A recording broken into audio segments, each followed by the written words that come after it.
یا بنی انہا ان تک مثقال حبۃ من خردل فتکن فی صخرۃ او فی السماوات او فی الارض یأت بها اللہ ان اللہ لطیف خبیر۔ اے میرے بچے، اگر ہو وہ، اور وہ سے مراد کیا ہے؟ انہا، یہ ہا جو ہے یہاں پر یہ ضمیر قصہ ہے، اس کا کوئی مرجع لفظاً موجود نہیں ہے کہ کس شے کی طرف یہ ضمیر اشارہ کر رہی ہے، یہ گویا کہ خود ایک امپلائڈ ہے، محمود ہے، یعنی نیکی یا بدی، انسانی عمل اگر ہو وہ ایک رائی کے دانے کے ہم وزن، انہا ان تک مثقال حبۃ من خردل۔ اب ظاہر بات ہے کہ یہ جو تشبیہات دی جاتی ہیں تو یہ ہر زبان کے بولنے والے اپنے مشاہدے کے اعتبار سے تشبیہات اخذ کرتے ہیں۔ مثلا رائی کا دانہ بہت چھوٹی چیز ہے، تو جہاں کسی شے کے بارے میں کہنا وہ بہت چھوٹی چیز ہے تو اسی رائی کے دانے کے ساتھ جو ہے تشبیہ دی جائے گی۔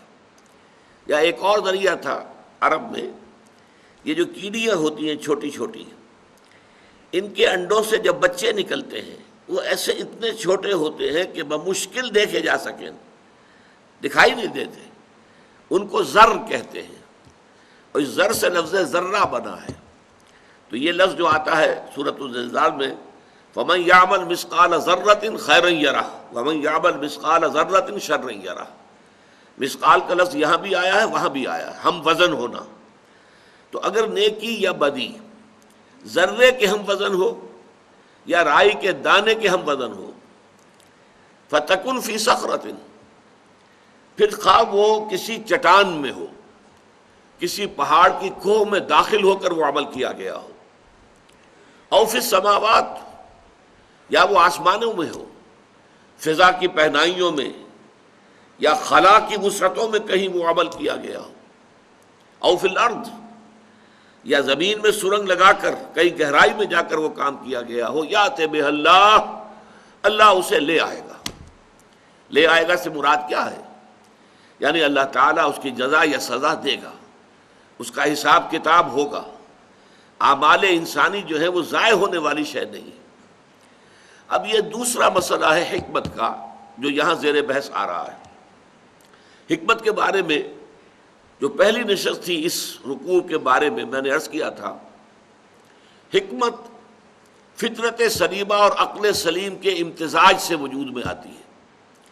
فطرت اپنی سلامتی پر برقرار ہو، کج نہ ہو گئی ہو، ٹیڑھی نہ ہو گئی ہو، پرورٹڈ نہ ہو گئی ہو، مسخ نہ ہو گئی ہو، اور عقل وہ بھی صحیح سمت میں سفر کر رہی ہو، عقل سلیم ہو، اس پر خواہشات کے پردے نہ پڑ گئے ہوں، شہوات نے کوئی پٹی نہ باندھ دی ہو، تعصب کی پٹی نہ بند گئی ہو، تو اب یہ فطرت سلیمہ اور عقل سلیم مل کر حکمت تک رسائی حاصل کریں گی۔ اب میں نے عرض کیا تھا کہ فطرت کا تقاضا کیا ہے؟ جذبہ شکر، تشکر، کہ اگر آپ کے ساتھ کوئی بھلائی کرے تو آپ کے دل میں اس کے لیے خاص قسم کا تشکر و امتنان کا جذبہ پیدا ہونا چاہیے۔ یہ فطرت ہے۔ نہیں ہوتا ہے تو اس کا مطلب ہے فطرت مسخ ہو گئی، فطرت کے سوتے خشک ہو گئے۔ آپ کو معلوم ہے کہ کنویں کے اندر پانی کے سوتے آتے ہیں، ادھر ادھر سے پانی آتا ہے، لیکن یہ کہ اگر سوتے ہی خشک ہو گئے ہوں تو پانی کہاں سے نکالیں گے آپ؟ تو فطرت کے سوتے خشک ہو گئے ہوں تو آدمی بے حس ہو جائے گا، ناشکرا ہوگا، اسے احساس ہی نہیں ہوگا کہ کسی نے اس کے ساتھ کوئی بھلائی کی ہے۔ فطرت اگر ہے تو شکر کا جذبہ لازماً پیدا ہوگا۔ اب عقل کا کام کیا ہے؟ وہ اپنے محسن حقیقی کو پہچانے، میرا اصل منعم کون ہے، اصل محسن کون ہے، میرا خالق کون ہے، میرا رب کون ہے۔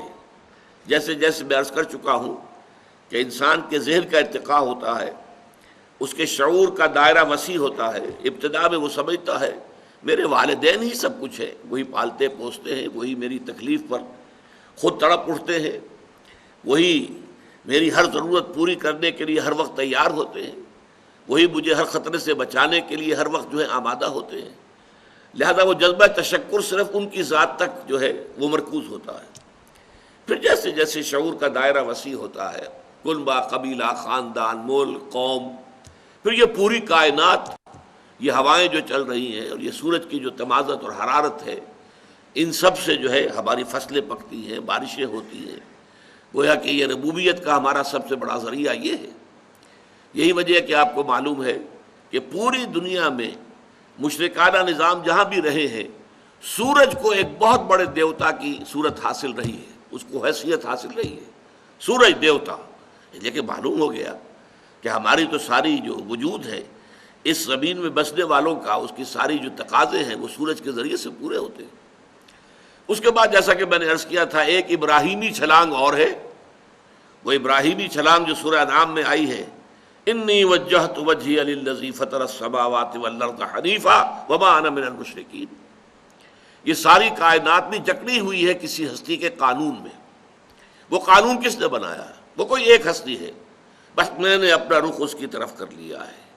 یہاں نتیجہ کیا نکلا؟ انشکر للہ، تمہارے شکر کا اب اصل مستحق کون ہے؟ اللہ ہے۔ اب آگے چلیے، ایک دوسری شے جو فطرت کے اندر مضمر ہے وہ یہ ہے کہ نیکی نیکی ہے، بدی بدی ہے۔ جیسا کہ میں نے اس وقت عرض کیا تھا، بدیہیات فطرت جنہیں ہم کہتے ہیں، جو چیزیں بالکل از خود روشن ہیں، از خود واضح ہیں۔ آفتاب آمد، دلیل آفتاب، سورج طلوع ہو گیا، اپنے وجود پر وہ خود دلیل ہے۔ اگر کوئی انکار کرے نہیں سورج نہیں، ثابت کرو کہ سورج ہے، وہ ثابت کرنے میں شکوک پیدا ہو جائیں گے، اس کے اندر یقین پیدا نہیں ہو سکتا، وہ تو خود بخود ظاہر ہے کہ سورج موجود ہے۔ اسی طریقے سے جو بدیہیات فطرت ہیں، کہ جو بالکل سیلف ایویڈنٹ چیزیں ہیں، ان کو ثبوت جو ہے درکار نہیں ہوتا۔ اس کی طرح کی ایک شے یہ ہے کہ فطرت انسانی کے اندر یہ مورل لا یہ موجود ہے۔ آپ کے علم میں ہوگا کہ ایک بہت بڑی کتاب لکھی گئی تھی، کانٹ نے لکھی تھی، کرٹیک آف پیور ریزن، اور اس نے ثابت کیا تھا کہ اللہ کے وجود کے لیے، خدا کے وجود کے لیے کوئی منطقی دلیل جو ہے وہ موجود نہیں ہے۔ جو دلیل بھی دی جاتی ہے اسے منطق ہی کاٹ دیتی ہے۔ ان الحدید بالحدید یفلح۔ لیکن اس نے پھر بعد میں ایک اور کتاب لکھی۔ اب یہ بھی ہو سکتا ہے کہ وہ ماحول کے دباؤ کے تحت لکھی ہو کہ اس کے خلاف بڑے جذبات جو ہیں وہ پیدا ہو گئے کہ خدا کا تو اس نے انکار کر دیا گویا کہ۔ پھر اس نے لکھا ہے کرٹیک آف پریکٹیکل ریزن، اور کہا کہ پریکٹیکل زندگی کا جو ہمارا حصہ ہے عملی، اس کے لیے خدا کا ماننا ناگزیر ہے، لازمن ہے۔ اس لیے کہ مورل لا ودن، ہمارے اندر جو ہے مورل لا وہ موجود ہے۔ The starry heavens above and the moral laws within, ہمارے سروں کے اوپر یہ جو ستاروں بھرا آسمان ہے یہ اللہ کے وجود پر شاہد ہے۔ منطق سے ثابت نہیں ہوتا اللہ، لیکن اللہ تعالیٰ ان آیات کے حوالے سے ثابت ہوتا ہے۔ اور مورل لا ودن، یہ مورل لا کہ خیر خیر ہے، شر شر ہے، نیکی نیکی ہے، بدی بدی ہے، اچھائی اچھائی ہے، بھلائی بھلائی ہے، برائی برائی ہے۔ اس میں بھی اگر کوئی شخص ثابت کرنا کہ مطالبہ کرے، ثابت کرو، ثابت کرو کہ سچ بولنا اچھا ہے، ثابت کرو کہ جھوٹ بولنا برا ہے، تو اس بحث کے اندر تو الجھ تو جائیں گے، بات حل نہیں ہوگی۔ اس لیے کہ یہ چیزیں ہیں فطرت کی بدیہیات میں سے۔ اپنے سر ذرا جھکاؤ، اپنے دل کو ٹٹولو، اپنے باطن میں جھانکو، اپنے من میں ڈوب کر پا جا سراغ زندگی، اور اس کے بعد تمہیں اگر معلوم ہو کہ واقعی بات صحیح ہے، خیر خیر ہے، شر شر ہے، نیکی نیکی ہے، بدی بدی ہے۔ آج کل تو آپ کو معلوم ہے کہ ایک مقولہ عام بھی ہے، nothing is good or bad, only thinking makes it so۔ یہ بہت بڑا گویا کہ اخلاق کے تمام نظام کو تلپٹ کر دینے والا قول ہے۔ نہ کوئی خیر خیر ہے، نہ کوئی شر شر ہے، یہ تو ہمارے سوچنے سے ہم نے سوچ لیا کہ یہ خیر ہے اور ہم نے سوچ لیا کہ یہ شر ہے، گویا کہ یہ سب کچھ ہماری سوچ کا نتیجہ ہے۔ معاذ اللہ، معاذ اللہ، یہ پورے نظام کو تلپٹ کر دینے والا، اخلاقیات کی جو ہے جڑیں کھود دینے والی بات ہے۔ لیکن یہ اس وقت عام طور پر لوگوں کی زبان پر یہ جملہ ہوتا ہے، nothing is good or bad, only thinking makes it so۔ نہیں، گڈ اور ایول، اچھائی اور برائی، یہ در حقیقت مستقل اقدار ہیں، اور نفس انسانی کے اندر ودیت شدہ موجود ہے۔ نفس انسانی کے اندر، صرف روح میں نہیں، یہ نوٹ کر لیجئے۔ اس لیے کہ قرآن مجید کی ایک عظیم سورت جو ہے والشمس وضحاها، اس کا مرکزی مضمون یہ ہے وَنَفْسٍ وَمَا سَوَّاهَا فَأَلْهَمَهَا فُجُورَهَا وَتَقْوَاهَا۔ قد افلح من زکاہا وقد خاب من دساہا، یہ مرکز ہے اس کا، یہ عمود ہے۔ شاہد ہے وہ نفس، یا قسم ہے اس نفس کی، اور جو اللہ نے اس کو بنایا، سنوارا، تسویہ کیا، اسے درست کیا، نک سکھ سے درست کیا، اور پھر اس میں الہامی طور پر فجور اور تقوی کا علم کہ یہ بات اچھی ہے، یہ بری ہے، یہ تقوی کی بات ہے اور یہ فجور اور فسوق کی بات ہے، یہ ہم نے الہامی طور پر ودیت کر دیا۔ اچھا، پہلی بات تو یہ ہو گئی، یہ تو ہے فطرت کی بات۔ اب عقل کی بات آتی ہے اس میں۔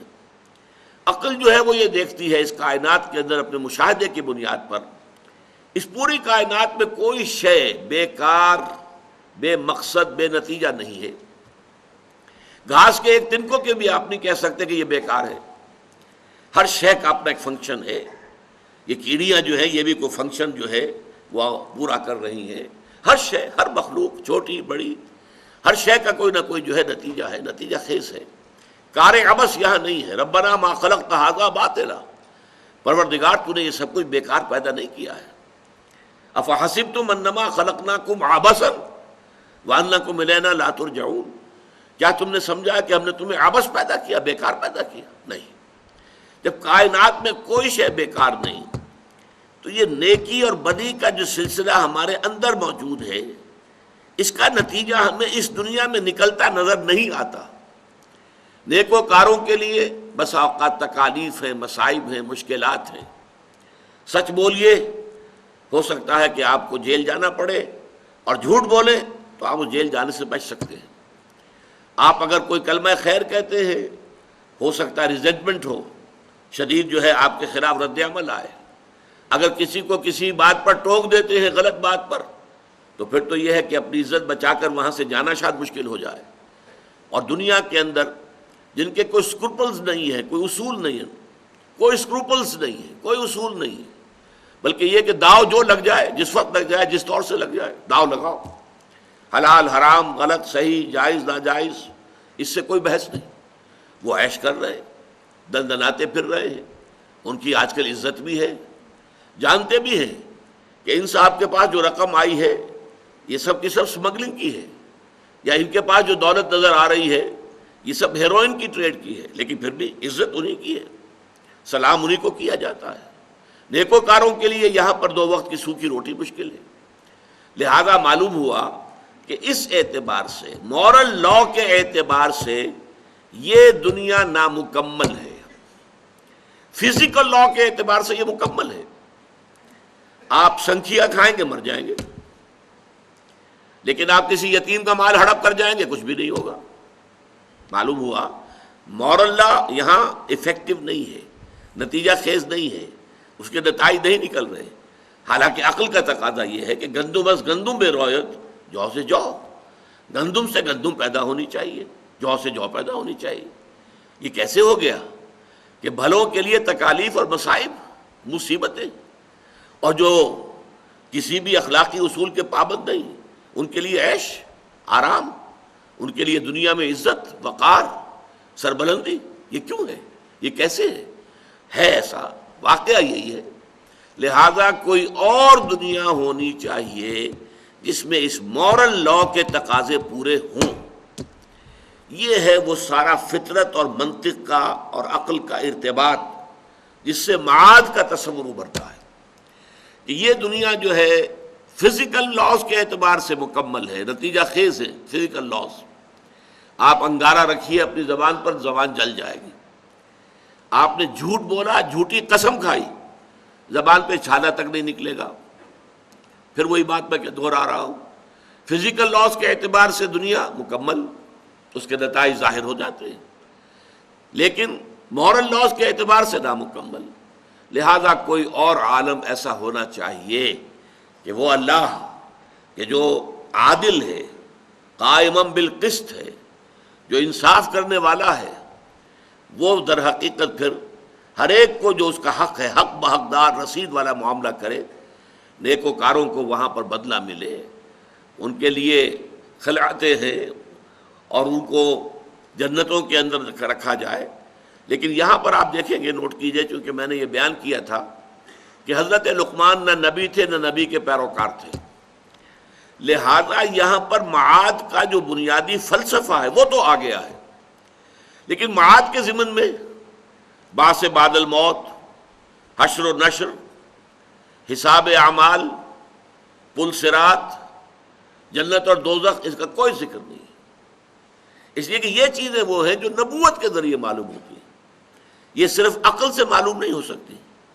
فطرت اور عقل دونوں کے امتزاج سے جو حکمت وجود میں آتی ہے وہ ادھر تو اشارے کر دیتی ہے کہ نہیں، انسانی اعمال ضائع ہونے والی شے نہیں ہے، لازماً نتیجہ نکلنا چاہیے، لازماً نکلنا چاہیے، لازماً نکلنا چاہیے، اور کوئی عمل خواہ کتنا ہی چھوٹے سے چھوٹا ہو ضائع نہیں ہوگا۔ یا بنی انہا ان تکو مثقال حبۃ من خردل، اے میرے بچے، خواہ نیکی اور بدی وہ ہو ایک رائی کے دانے کے ہم وزن، فتکن فی صخرۃ او فی السماوات او فی الارض، پھر وہ کسی چٹان کے اندر وہ عمل کیا گیا ہو، یا کہیں آسمانوں میں، کہیں فضاؤں میں، خلا کی پہنائیوں میں اور وسعتوں میں کیا گیا ہو، اور یا یہ کہ زمین کے پیٹ میں گھس کر کیا گیا ہو، اللہ اسے لے آئے گا۔ ان اللہ لطیف خبیر، یقیناً اللہ لطیف ہے، نہایت باریک بین ہے، اس کی نگاہ سے کوئی شے چھپی ہوئی نہیں ہے، وہ باخبر ہے، ہر شے کا جاننے والا ہے۔ تو یہ ہے حکمت لقمانی کا دوسرا اہم حصہ۔ پہلا انشکر للہ، اور اللہ تعالیٰ کی شکر کا تقاضا کیا ہے؟